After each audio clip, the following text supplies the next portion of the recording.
Assalamualaikum warahmatullahi wabarakatuh. Perkenalkan, nama saya Anissa Awalia dari kelas MN19C. Tujuan saya membuat video ini adalah untuk memenuhi salah satu tugas mata kuliah teori portofolio dan analisis investasi.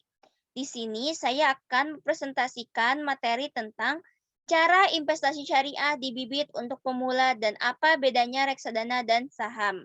Langsung saja. Apa bedanya reksadana versus saham? Reksadana adalah sekumpulan produk investasi atau bisa saham, obligasi, deposito, atau surat utang. Dikelola oleh manajer investasi. Uang dipegang di bank kustodian yang menjaga biar uang kita aman. Sedangkan saham yaitu kita membeli secuil perusahaan. Kalau saham, untung atau rugi tergantung performance perusahaan tersebut. Dan kalau reksadana tergantung performance banyak produk investasi. Prinsip investasi syariah. Yang pertama, jenis usaha.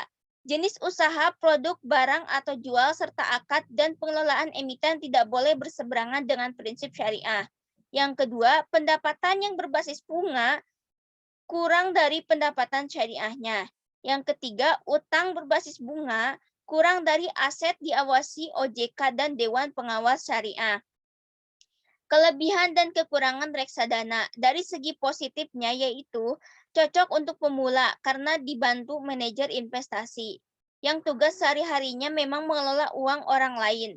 Manajer investasi inilah yang melakukan jual beli saham agar keuntungannya optimal. Dari segi waktu, kita tidak habis banyak waktu untuk memonitor pasar. Terus dari segi pengetahuan pun kita tidak perlu terlalu banyak cari tahu performance untuk setiap perusahaan satu persatu karena akan diurus oleh orang yang profesional. Secara umum, berinvestasi di reksadana bisa mendatangkan keuntungan lebih besar daripada uang yang hanya disimpan di rekening bank biasa atau di deposito. Kalau kita butuh uang, reksadana juga bisa dicairkan kapan saja atau butuh 7 hari kerja sesuai aturan OJK.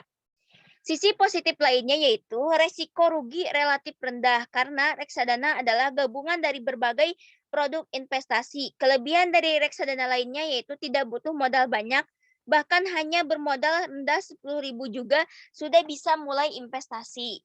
Kekurangan reksadana yaitu untung relatif lebih kecil daripada saham. Kalau kita mau jual reksadana butuh 7 hari kerja sesuai aturan OJK. Kekurangan lain dari reksadana yaitu tetap ada kemungkinan rugi karena ujung-ujungnya tergantung juga kondisi pasar dan performance produk investasi yang menjadi bagian dari portofolionya.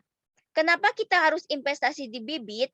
Yang pertama, proses sepenuhnya online. Yang kedua, tidak ada biaya transaksi. Yang ketiga, pembayaran bisa GoPay, link aja, atau bank transfer. Yang keempat, user-friendly atau ada robo-advisor, support timnya cepat, dan training materialnya lengkap. Yang kelima, bisa nabung rutin. Dan yang keenam, ada filter syariahnya. Mungkin cukup sekian dari saya. Mohon maaf bila ada salah-salah kata. Wassalamualaikum warahmatullahi wabarakatuh. Terima kasih.